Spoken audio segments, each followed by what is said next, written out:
Chapter 3, Matter and Energy.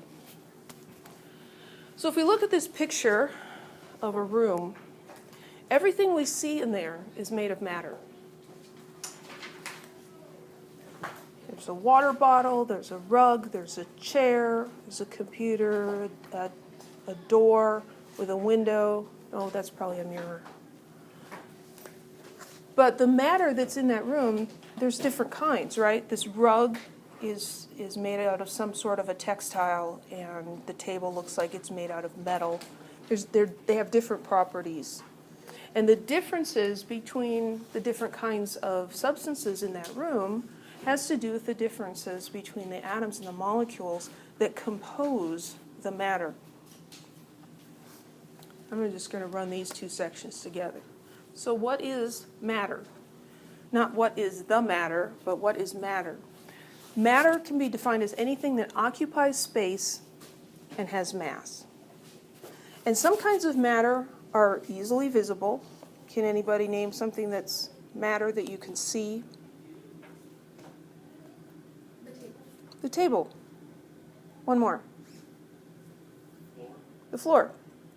So anything that you can see that has mass and occupies space. Your cup, your pen, your hand, the ceiling, it's all matter. Other types of matter are impossible to see without magnification. So think of a piece of matter that's too small to see. How about a virus molecule, a virus? Does a virus have mass and take up space? Yeah, but can you see it with your eye? No. What about the air? Does air have mass? Yeah, it does. Does it take up space? Sure it does. You can blow up a balloon. You can put air into a balloon and it takes up space.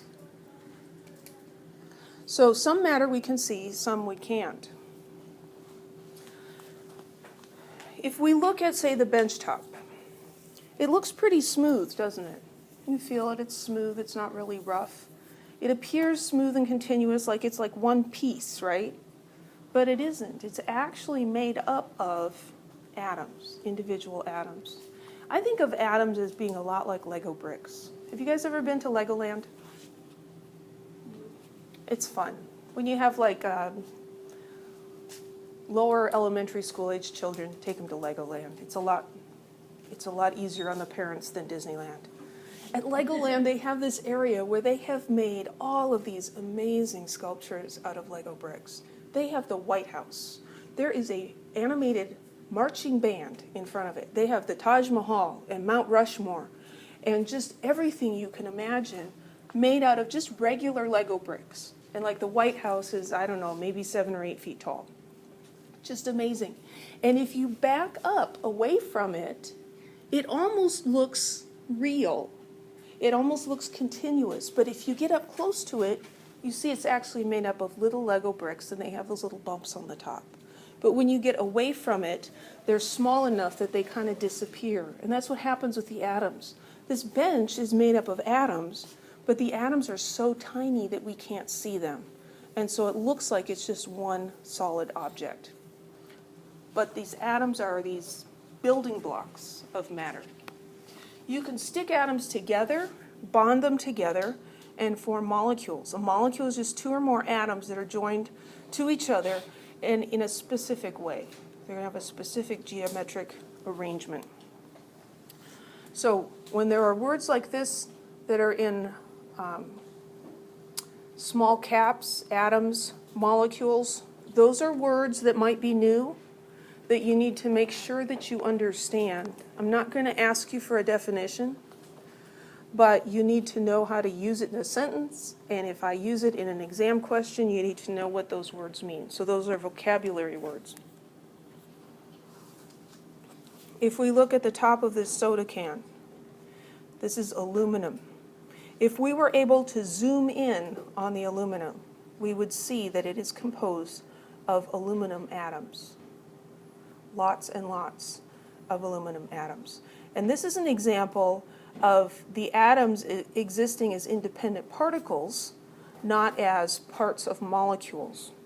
So some substances, like this aluminum can, just contain atoms, but other substances contain molecules. Okay, there is a mistake in the book's picture here. And this is why you shouldn't cheat in my class, because I see stuff like this. Can anybody see the mistake in this picture? It has to do with the name of the alcohol.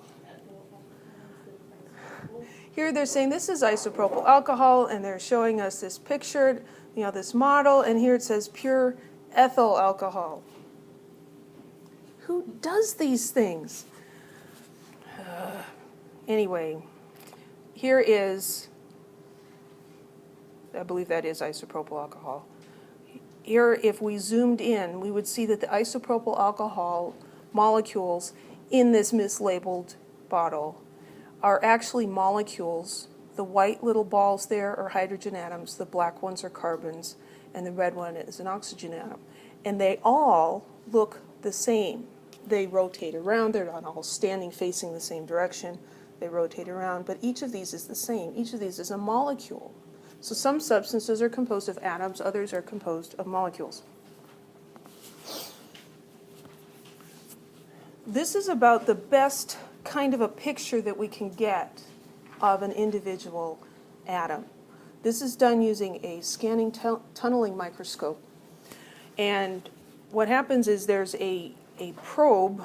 Oh, let's just draw a probe.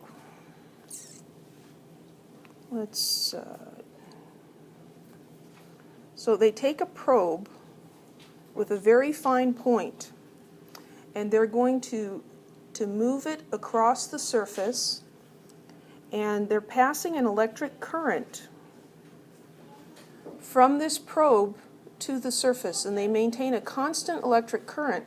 And as they move this probe over the surface, in order to maintain the constant electric current, they have to move the probe up and down over these little bumps which represent the atoms. So we get an idea from this that atoms are cone-shaped. That's not actually the case. They're more of a sphere shape.